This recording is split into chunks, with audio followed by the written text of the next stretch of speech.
Greetings everyone, hello and welcome to Manor Lords. Nope, not to some kind of re-uploaded version, but to the actual early access version of this game. Hooded Horse has been kind enough to give me an early access to this game. It's coming out on April 26th, and yeah, as you know, it's one of the most anticipated city builder games for this year. And I'm super excited to finally play this one. We're building up a nice city on a huge map. We can claim territories. We're building up a massive city with trading, farming, a crafting. We can even conquer enemies. There's AI opponents, raiders, bandits, and whatnot, and all of this with my beautiful character in red coated arms. And I'm super excited about this. I hope you are too. And without further ado, yeah, let's jump into a new game right away. For the early access version, the scope of it is rather mid-game, right? So it's not feature complete the game by far, but we can finally play it, I think, up to kind of like mid-game at this point, to a grand village, that is, and that is my intention for this one. Before we go into the actual game settings, let's choose ourselves a nice character with some coat of arms. And as you can see, you can choose quite a lot of things here. You can choose the shape of your coat of arms, you can choose the background shape, you can choose the background colors, you can choose a lot of different symbols that also have their own color. For this one, I'm going with something rather basic. Unfortunately, there is no cat.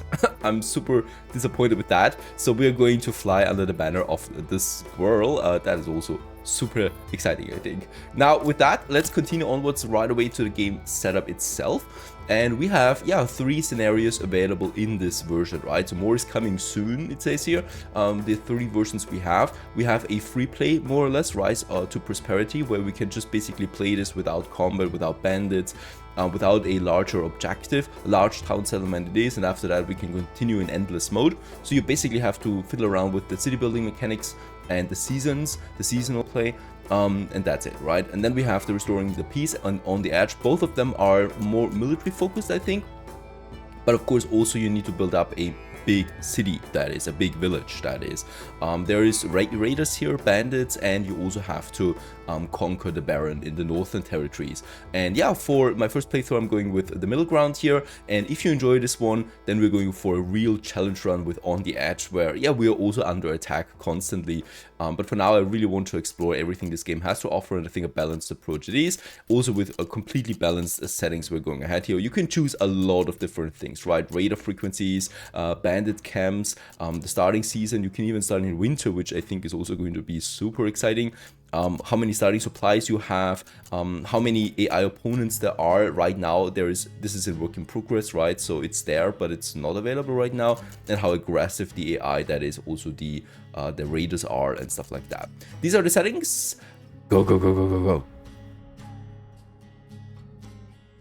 But before we continue, let me briefly show you my partner Patreon. If you enjoy the content and consider supporting me directly, then Patreon is the way to go, with 95% of your contribution going to the channel without additional fees. You can choose between 4 tiers of support and earn perks such as your name in my videos, access to the Discord VIP server with key giveaways, as well as ad-free selected videos on the platform. Membership can be cancelled anytime. Thank you! Alrighty, and ladies and gentlemen, this is it. Here we are, ground zero, the beginning of everything Manor Lords. That is, welcome to Sleepy Hollow, a tiny settlement right now. Some sorry souls, some 10 families have settled here, or want to settle here actually. We have Herman, we have Bartholomew's, we have Beatrix, we have Hans, and we have Urhard and some others as well, and Ditz. Who should forget Ditz. And in this case here, there we are, right in the middle of nowhere really. We can actually have a quick look around where we are situated. Yeah, close to a nice cute looking river and a beautiful long winding road that we have here. That there's actually a crossroad here leading to a darker forest. Then you can see this game is absolutely gorgeous, how close we can actually get in and just have a look at through these beautiful forests. We can then also see or scroll pretty far outside, where we can then see where we are situated on the map. We can see the Baron's territories over here. We're bordering actually right next to him. And we can also see unclaimed territories. Also a raider camp right over here full of brigands. They're also settling right now, and we'll we'll probably have to tackle these guys here at some point, right? And we are scrolling out once more because I want to go back to my territory, and we can see the strengths and weaknesses of what we have. We have, well, wild animals here, berry deposits, clay deposits, iron deposits, and a very rich stone deposit. That's, I guess, okay. Let's go back here to my village itself. We have a message. Build up your town, your manor, and when ready, press claims towards regions owned by your opponents. Once a claim has been pressed, be ready for battle. And I'll unite these lands under my rule. And this is exactly what we need to do. And actually, right now, the clock is ticking already. It is spring right now, March it is. And of course, we need to prepare for the first winter. Up here, we can see Sleepy Hollow, also with our tech tree that we are going to tackle in the future. Right now, rather not. We have 10 families, a approval rating of 50%. We have a bit of money at hand here as well. We got 5 unassigned workers and a few building materials, food and firewood, and all of this we need to use to our advantage. So let's just check out where we have our berry deposits over here together with the hunting grounds. So of course this would be a logical choice for my first constructions, which is some timber production and some food production. So for this I would like to have my forager camp right away somewhere over here then, where the forager can work his magic for getting us a few berries in. I would also like to get me a logging camp. We're probably going to build this a bit further over here. Very important, close to forests where we can also chop down. But also very important, far away enough from the hunting ground so we don't, you know, take away the trees from my deer. Next up, also right away, we should prepare firewood production, and for this I'm going ahead with a firewood hut that we can have then as well. And now starts the real magic as well, the construction. So it's not that easy, right? Building a house, building a hut. First of all, foundation needs to be prepared. And for this, Heinz and Herman are doing the major job with the shovels. And yeah, they're going to prepare some flat area here. While the oxen is delivering some of those timber logs that we have. They're going to be then also storaged here. And once we have one available, we can actually start with the construction itself once the foundation is ready. My logging camp needs 2 timber then right away. So we're going to be busy here with the oxen for a while. We do have some 6 timber left, right? So yeah, that's actually pretty important that we get the timber production running. Otherwise, we'll not have any building materials anymore.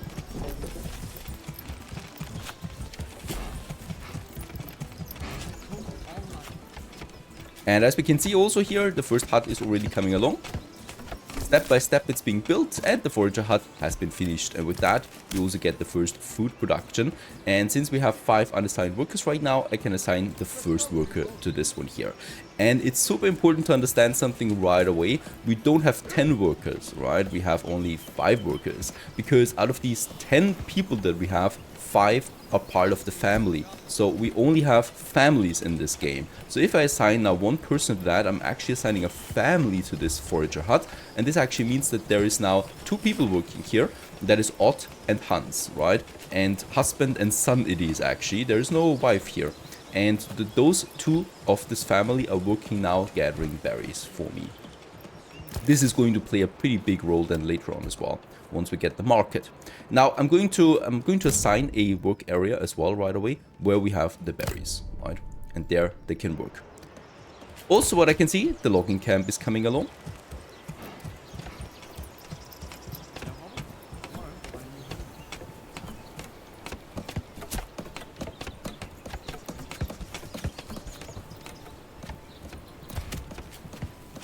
And while we wait for the construction of this, there's also a new message. I've heard of your renown. I only seek to defend my rights and my honor against those who would wrong me. I hope you will not judge me by the rumors and slanders that some may spread about me. Signed and sealed by my own seal, Hildebold von Bereneute, right back. And there we have him, right? Yeah, he's looking totally friendly. And this guy here, yeah, we'll probably have to conquer at some point. Right now we have nothing to tell him. We also have no influence really that we can do. Declaration, war surprise declaration, nothing here that I rather should do at this point.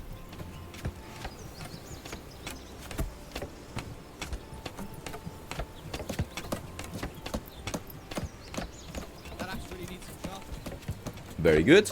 I think this is coming close to completion now. smaller shack, and there it is. My first logging camp has been finished as well. Let's assign once again right away a work area for this one, because I would like to designate it a bit further away from my berry bushes and my hunting grounds, so somewhere over here we can chop it down, right? And with this, we can now have someone working here. Family requests more market area for the stall. This is actually going to be pretty important, something we should be doing rather soon now.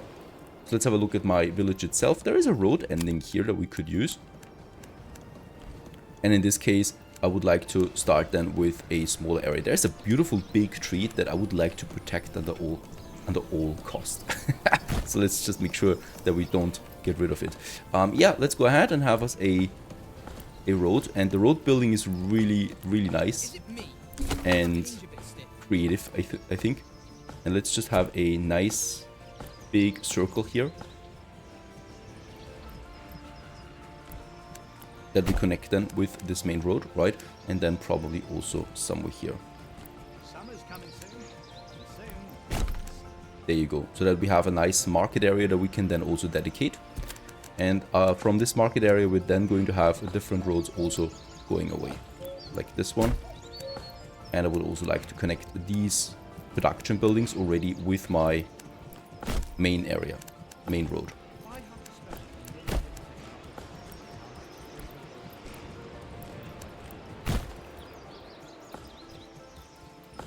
Alright, the woodcutter has been finished as well. So right over here, we can now assign someone to that is then producing firewood for us. And with that, we are down to only 2 families now that are without a job. Let's also assign a work area for this one right away, where they can chop down any kind of trees. And with that, yeah, basic life has started.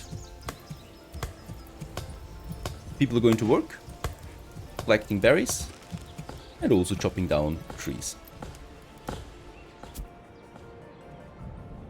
Since we have provided now at least some construction materials and also some firewood and also a bit of, well, food coming in. Next up is water, a well, and a well we cannot just place anywhere really. We need it for drinking water and firefighting.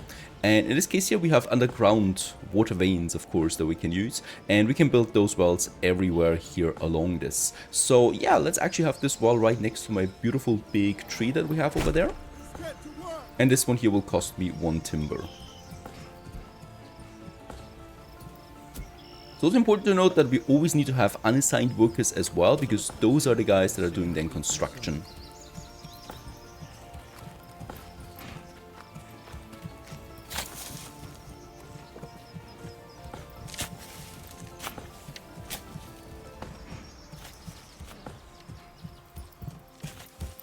Come along, lad.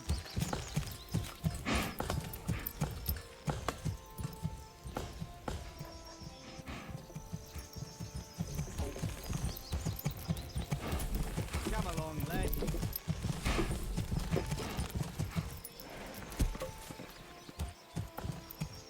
Very good. And with that, the construction can now be finally finished. Just give me a hammer and something needs to not move. I'll put it in place.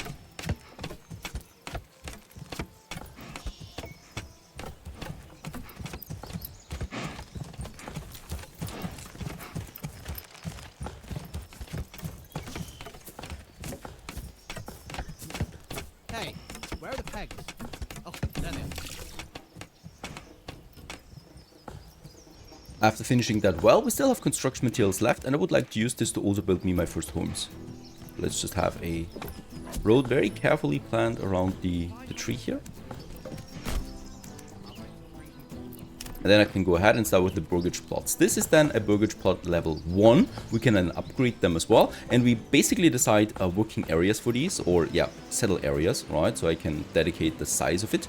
And let's just see how far we can actually go. And as you can see already, this is then also increasing the cost of my construction material. And if I place it like this, we already have then 3 of these together with 3 gardens available. I can also rotate this around a bit to my liking if I want to. And I think for my first 2 burgage plots, we can go ahead with this. This is already 4 timber, and that's already more than half of what I have actually in stock right now. So let's place them here. The work area has been designated, and now, of course, we need to prepare this area for construction. It's important that we first of all provide living space, of course, for my citizens that we have already here. As we can see, my approval rating continues to drop now because of homelessness, basically. And once we have enough home space provided and my approval rating goes up again, people will actually then also move in. So then we can really grow the settlement. Until then, we're stagnant at those 10 families. 5 families, sorry.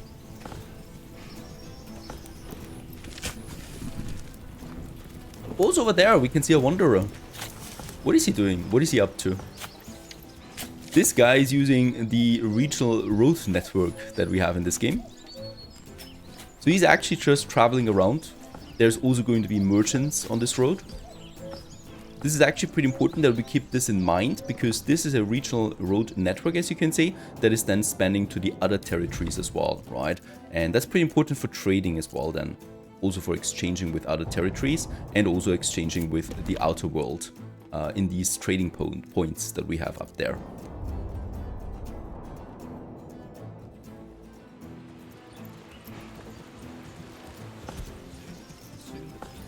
Finally, some building materials are coming in. The foundation has been already shoveled out, and Ditz here is working now on the first timber that just arrived. So this is also really cool, right? They already start with building materials one by one. So every single building material is actually simulated, like this log. And here you can already work with this log, right? And you can already build something up to a certain stage.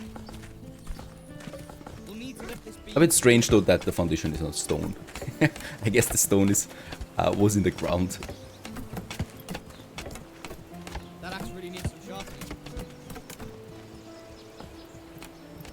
While they're working on this plot that we have here, another thing we need to do, and we can already see that message up here, exposed goods we have, right? So we have exposed goods lying around, and they're exposed to the weather, and that's these supplies here that we have. So that's the storage of firewood, stone, tools, and bread. And it's important also to note that if they're out here and if it's raining or it's frosty, they lose their ability and then just vanish, right? So we definitely need to make sure that our supplies in the future are well stocked. And for this, we do need, we do need to start with something, and that is a storehouse. That would be something that we can have somewhere here. And yeah, we can already think about a smaller industry zone that we might have at some point here. And then I should have my storehouse a bit closer to that. So let's have a storehouse over here. Designated area. Another 2 timber that we spend on this. I do have two unassigned people still. I might actually assign another one to a logging camp to speed up my timber production. The second log is in at this point, so that house here can really be finished.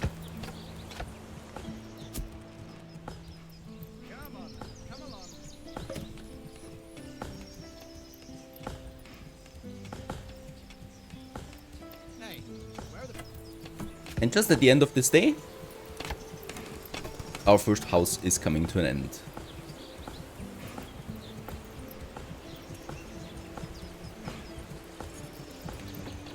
The fence is being finished right now, just along the road.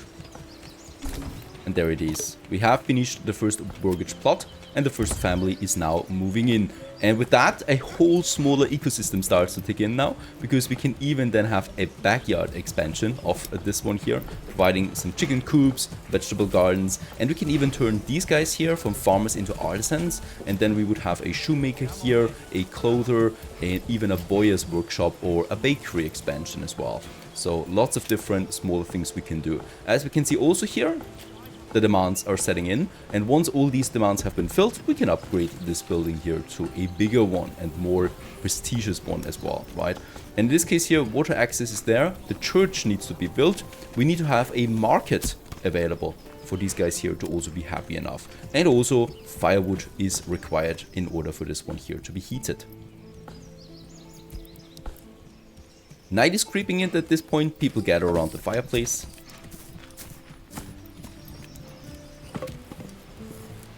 For now, most of my villagers need to live in these tents. And just look at how far we can actually see. It's beautiful.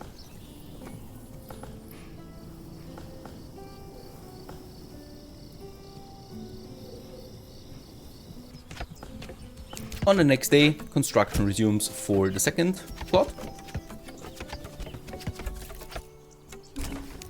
and the second family can move in. So this is really where families are living in, right? So only a family, and together with those here we have, for example, the wife and the husband and the son, right, Hans. And they can of course also then, yeah, live their life in here, trade, build, and scootly poop, whatever they wish to.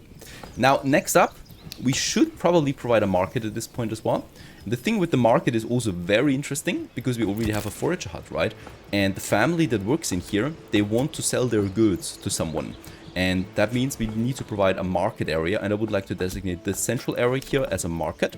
So let's also go ahead and do this right away. A marketplace provides space for the assigned families to set up their stalls and distribute their produce to the burgage plots.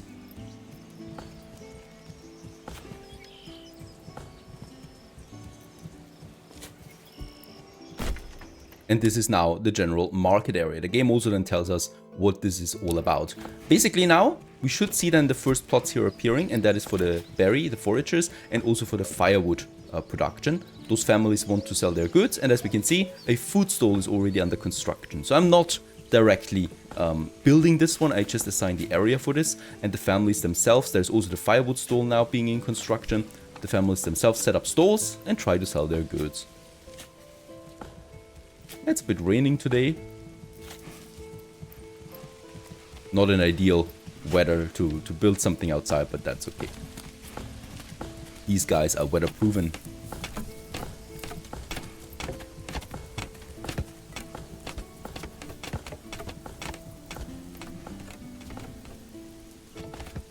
And there you go. The food stall and the firewood stall have been installed.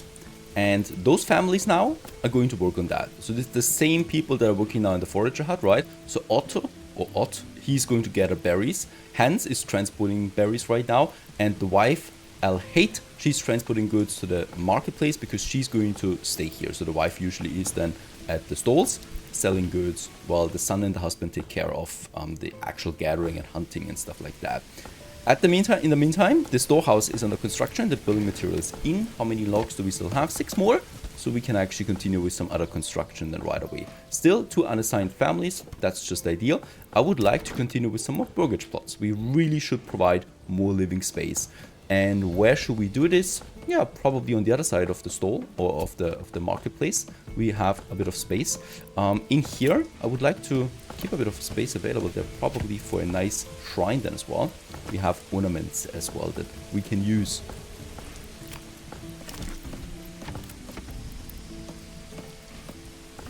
We can also turn off snap to the road. We have a bit more freedom then of what we actually want to build and how, right?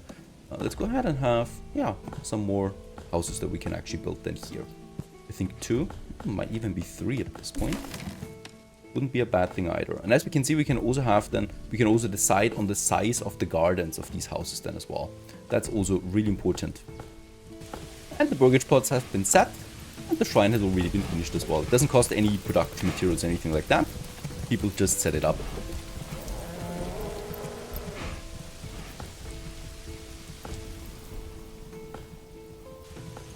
And yeah, by now, people are selling their goods. And my villagers can then gather it at the food stalls and bring it back to their plots. And where they can then actually store it as well. Now, we are also in the process of finishing those 2. With that, we'll have then almost every family sheltered. One more burgage plot we need. We have the building materials. So I would like to do this right away. In a designated area, we can really choose it freely. And we're probably going to have it then over here as well. We can just extend it really from this one, right, all the way here. And this would then be space for, perhaps we can actually have 2 more in here. Or even 3 more? 3 more would be pretty tight though, I think. Yeah, we don't have enough goods for this one. This could work, even though it looks a bit chaotic. This one actually works. It costs me my remaining 6 timber, which is fine. Then we would have some empty homes already. So yeah, a place where new families can then also move in. And this is then kind of like a whole block of, yeah, of these burgages living together.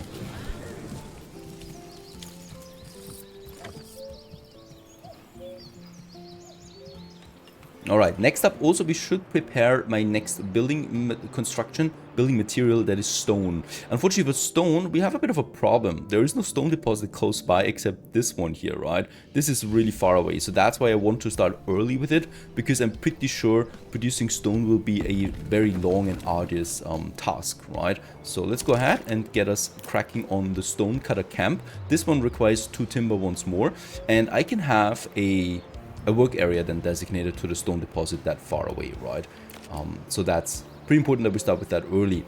Also checking food real quick. 29 berries in, 13 bread still. This is from the starting supplies that we have, and with that we can actually live 9 months right now. So that's also probably the most important indication here, because if this reaches 0, then we're probably game over, because people will starve or they will migrate away from us. So in this case here we need to prepare that in October, November we still have around 6 at least here, because only then can we survive the winter.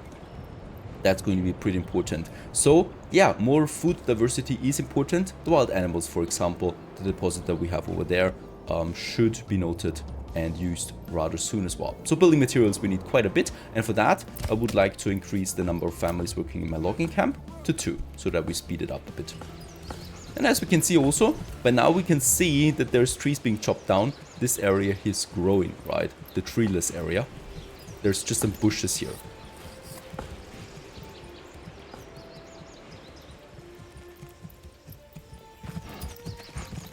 And just with the finishing of the next burgage plot, we have reached a new settlement level. And this is actually now pretty important as well. And with that, we have increased a development point, earned a development point, and we can now see that we are a small village up here. And if I want to advance to a medium village, we need to have burgage plots level 2, at least 2, right? So I need to upgrade at least 2 of them to the next level before we can advance to the next settlement level. With each settlement level, we gain these development points, and that's pretty important because they give me some nice bonuses. And yeah, as my first development point, we might actually go for trapping. Enables hunters to skillfully lay traps in the forest, which give a passive income of meat. This is my first task. Why? Everything else for now we don't need. For example, doubles the capacity of berry bushes is not required, since now we have berry deposited with 58 berries, which is growing right now as well. So in this case here, we have plenty of berries close by that I don't want. We have the hunting soon. And the hunting actually works through winter as well, as opposed to the berry deposits that are actually barren during winter. So the hunter is more important to me, and this is the development point, because I don't expect to have another one so soon, right? We have lots of advantages there with the development points that we're going to explore, of course. A new message is coming in as well. A strong militia is paramount to the survival of any settlement. Luckily, a shipment of weapons has just arrived, and you will now be able to create your first militia banners to serve you and protect your people. However, we will need more weapons to equip all the people as the settlement grows, either by making them or importing them from other lands. And with that we can form a militia as well. That is my army down here, right, that we can then create. However, we have 10 recruits, but I need that workforce right now to myself, so I probably will not constitute this one super early. Especially since there's no raiders right now. I hope not. We need to monitor this outlaw camp there, right? Might move to us then at some point. But for now, I think we are not safe, but at least spared. It's April at this point, so the season's advanced.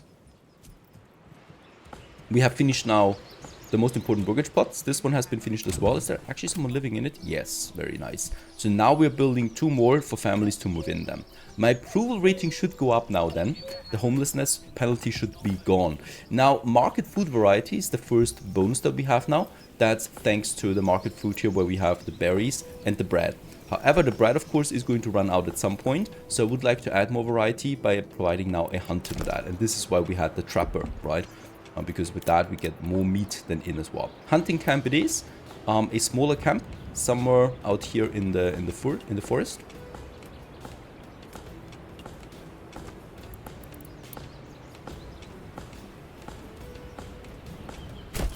And it's also provided with the road access. And also what we wanted, of course, was the stonecutter. I'm going to have the stonecutter a bit further over here then. Stone is over there. It doesn't need to be over there though, right? We can have it here and just assign the work area then over. So let's have the stone camper actually then somewhere up there.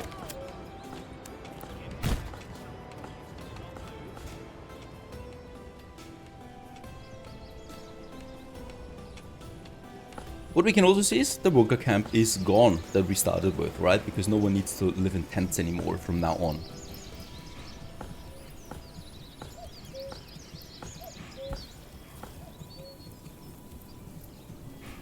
Lots of construction right now, but only one family. So I would like to reassign that family from the logging camp, the temporary one, back to construction so we can finish this faster.